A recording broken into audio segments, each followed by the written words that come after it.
Hello नमस्ते नमस्ते नमस्ते सबैजनामा welcome to my mini blog अर्थात् मेरो छोटो मिठो भिडियोमा स्वागत छ सबैजनालाई। म सन्चै आरामै छु। आई होप हजुरहरू पनि सन्चै आरामै हुनुहुन्छ होला। भिडियो कहाँबाट हेर्दै हुनुहुन्छ प्लिज कमेन्ट बक्समा कमेन्ट कुदाइहाल्नु होला र मैले कमेन्ट चाहिँ पढ्नेछु है। र हजुरहरूले कमेन्ट लाइक सेयर सब्सक्राइब गरेपछि मलाई यस्तै मनोरञ्जनात्मक भिडियोहरू बनाउन चाहिँ हौसला हुनेछ। र यो बाटो रहेको छ हाम्रै लोकल बाटो रहेको छ अर्थात् हाम्रै गाउँको बाटो रहेको छ र बाटो चाहिँ एकदमै नेपाली पाउडरले भरिएको बाटो रहेको छ, देख्न सक्नुहुन्छ। हाम्रै गाउँका आमा बुवाहरू पछाडि रमाइलो गर्दै हुनुहुन्छ भने म पनि माथिबाट भिडियो गराइरहेको छु, भिडियो सुट गर्दैछु र बाटो एकदमै काट्दैछौँ, रमाइलो गर्दै बाटो काट्दैछौँ। यस्तो रमाइलो भएको बेलामा असहज तरिकाले यात्रा गर्दा पनि एकदमै सहज लाग्दो रहेछ। दुई खुट्टे यात्रा भन्दा चार खुट्टे यात्रा नै एकदमै सहज छ मान्छेहरूलाई, आजकलका मान्छेहरूलाई। किनकि दुई खुट्टाले हिँड्नभन्दा गाडी भएपछि पछाडि बसेर जान पनि हामीलाई मन पर्यो, अर्थात् सबैलाई मनपर्छ भन्न चाहन्छु। र एकदमै सुन्दर बस्ती देख्न सक्नुहुन्छ। यहाँ अगाडि एउटा मन्दिर पनि रहेको छ, घरको गाउँहरू रहेको छ, एकदमै देख्न सक्नुहुन्छ। अगाडि गाउँको बिचमा एउटा मन्दिर रहेको छ।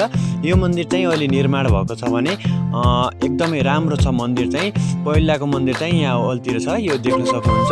र हामी चाहिँ यहाँबाट माथि लाग्ने हो। गाउँ देख्न सक्नुहुन्छ, राम्रो छ। यो चाहिँ छोटो गाउँ रहेको छ भने यसभन्दा माथितर्फ चाहिँ गाउँहरू रहेको छ। त्यो गाउँहरू चाहिँ मैले यसमा देखाउन पाएन, सरी यसको लागि चाहिँ।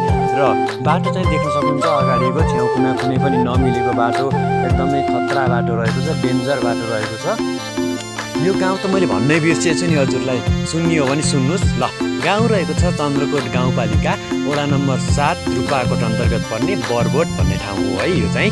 र बरबोटलाई अब छोड्दै हामी माथितर्फ लम्काउँदैछौँ। अब चाहिँ हामी चिउरीका सिद्धबाबा धाम, जुन पर्यटकीय स्थलीय र धार्मिक स्थल एकदमै महत्त्वपूर्ण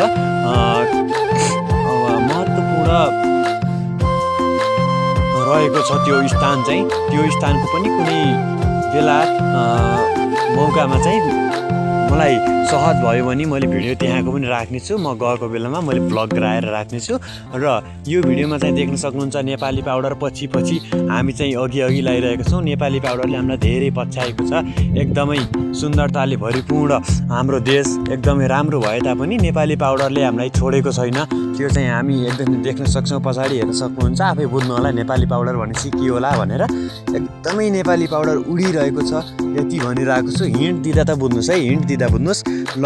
अगाडि एकदमै खतरा बाटोहरू छ, अगाडिको बाटोहरू पनि देखाउन सक्छु। अगाडि पछाडि रुखहरू बिचमा बाटो रहेको छ, ल देख्न सक्नुहुन्छ पहाडी बाटो। एकदमै गाडी ढलफलाउँदै हामी चाहिँ गइरहेका छौँ। एकदमै रमाइलो भइरहेको छ, एकदमै रमाइलो अनुभूति, रमाइलो महसुस भएको छ।